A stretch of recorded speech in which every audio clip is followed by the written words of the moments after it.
Hi guys, it's Aegis here. So today I'm here with another V Premium deck profile with the updates from V Clan Collection, and this time we are covering Link Joker, and it will be a Omega Glendios build. So like before, Omega Glendios is a build that is very standalone, while not playing similar to what Star Vader usually does. They do lock cards, but they involve using reverse units.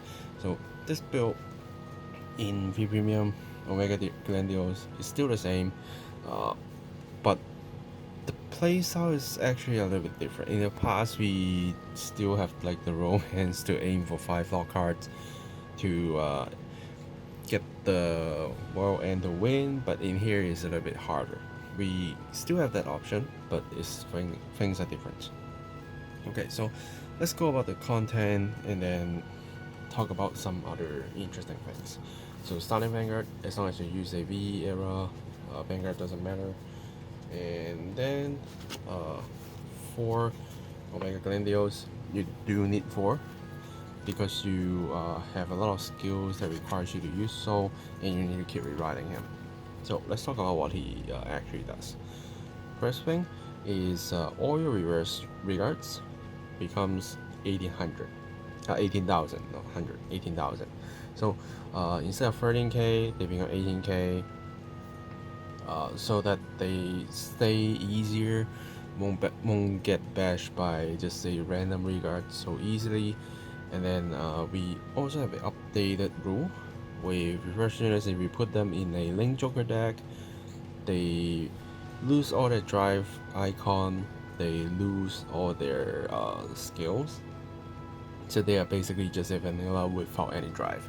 So if you write a reverse unit as your Vanguard in a Link Joker deck, because we don't have the reverse Cradle, which is basically the Link Joker reverse unit, we basically can't even do drive checks.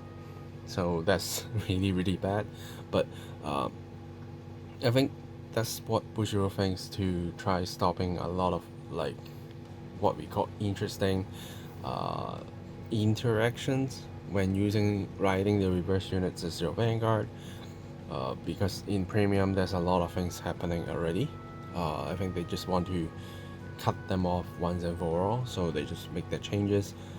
To me, I am a little bit sad that this part is out, but at the same time maybe there are really some combos that need to be stopped, so it is what it is. And then the second skill of this card is during main at the start of the main phase, if you have 5 or more damage and your opponents have 5 or more lock cards to win the fight.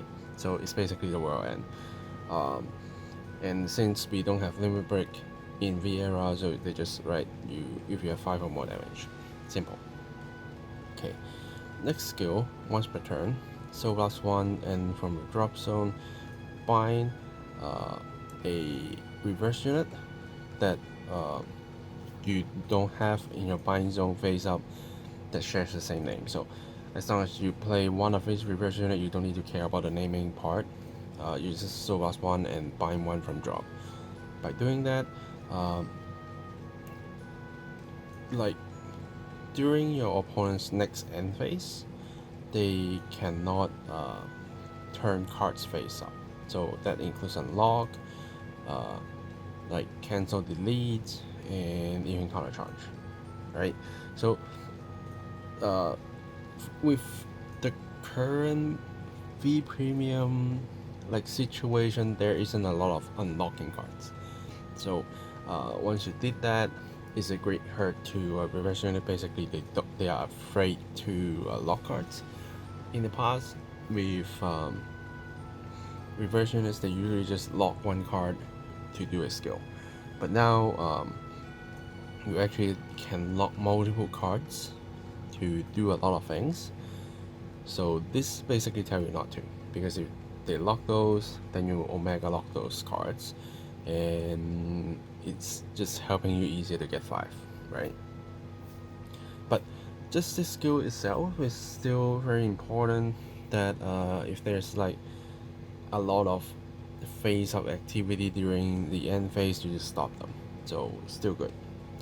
And another one special skill is when your reverse unit appears on a rearguard circle, you can lock a rearguard that is not on a extra rearguard circle. So you can't lock anything from XL circle. You just basically lock one of the basic 5 rearguard circles. That's all. This is something that I do question, is because I think XL circle should also be a possible target. That, well, it's like you just need to lock 5, right? You doesn't matter that where it comes from, but because they are extra circles, you want other XL deck being able to play, so you make this tax.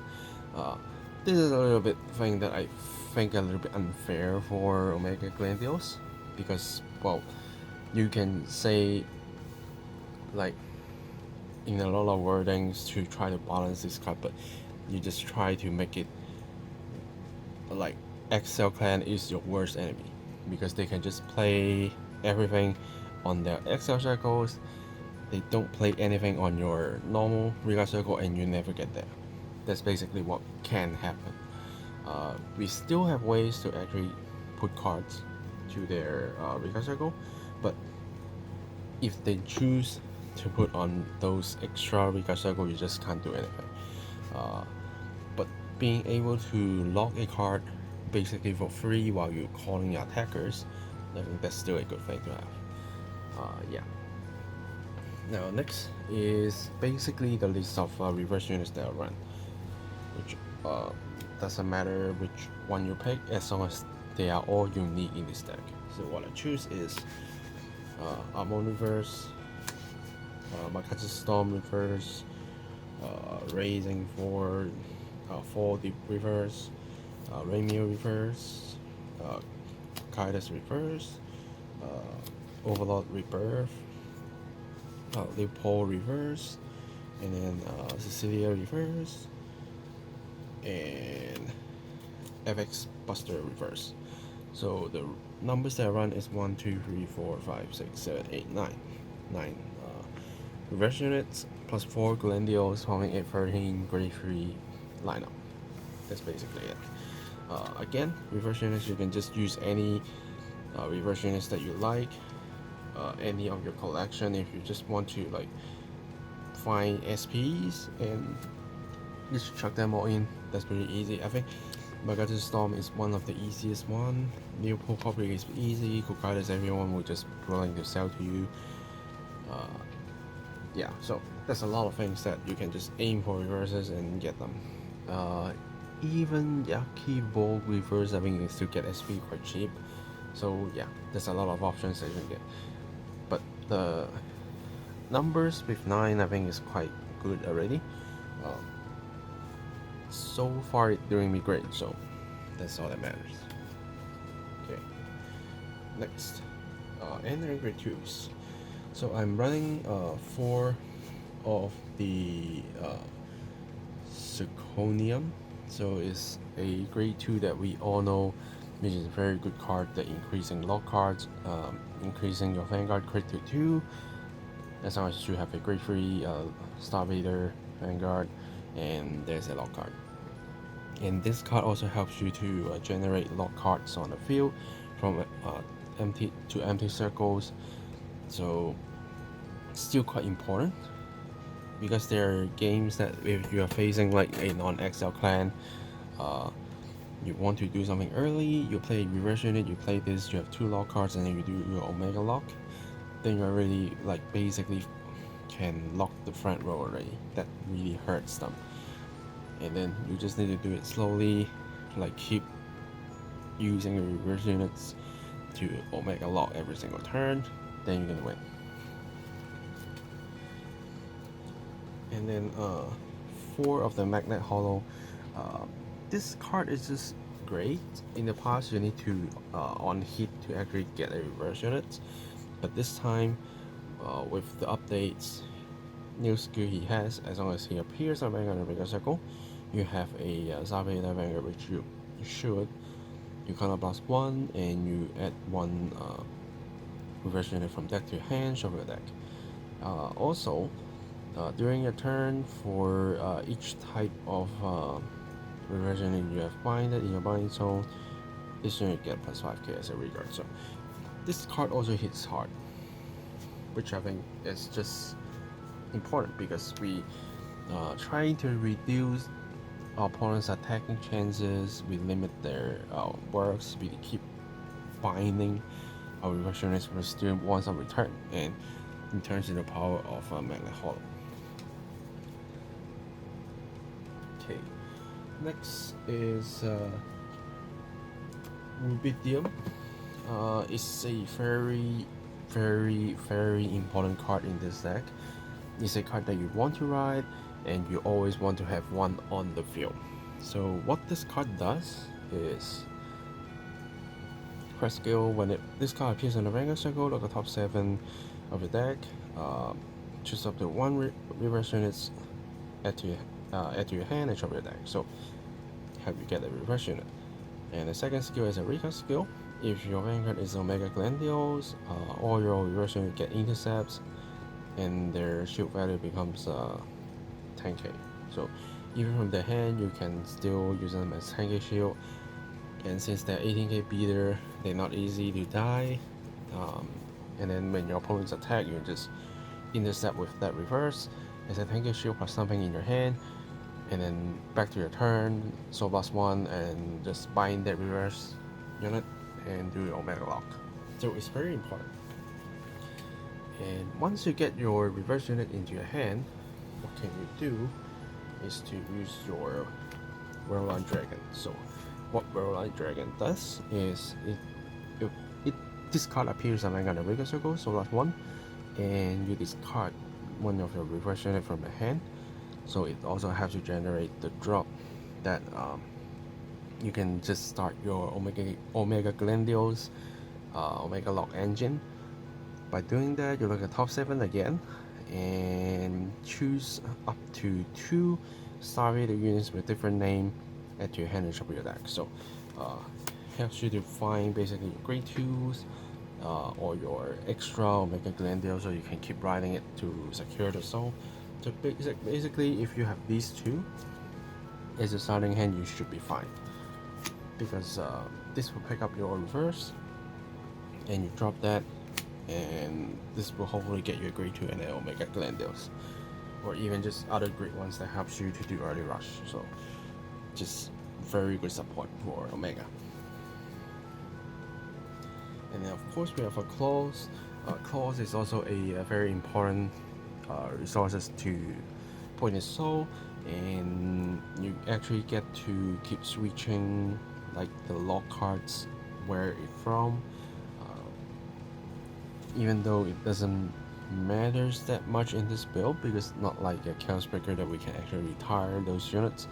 We just unlock them and that's it. But still, being able to get into soul to make your Omega Lock to keep going on, I think is quite important, because there's a game that I test that I think I run out of soul, even though I still have to do it, like the previous turn, and then the next turn I just draw into this and okay, I just put it in and soul blast it and do Omega Lock again, then I get to be safe for another turn. So it's very important. Okay, so next is basically just triggers. So crits, I run 6, draws, I run 6 with 4 of them as a PG, and then 4 Heal Guardians. We do want to survive, so we use Heal Guardians. That's basically it. But if you do want to use 20k shield, I think you can run 2-2. Again, it's more personal preference, and if you really prefer another way, feel free to change it. But I think that deck content itself, the main deck content, is basically the same. You might do a little bit variation, just like adding 1 extra reverse unit, then taking out some grade 2s or grade 1s, or you're confident, so you just use 1 or 2 of the reverse units for some empty space, for like other extra unit. Else I don't see this deck can actually change by like massive, and you still be impressive with it.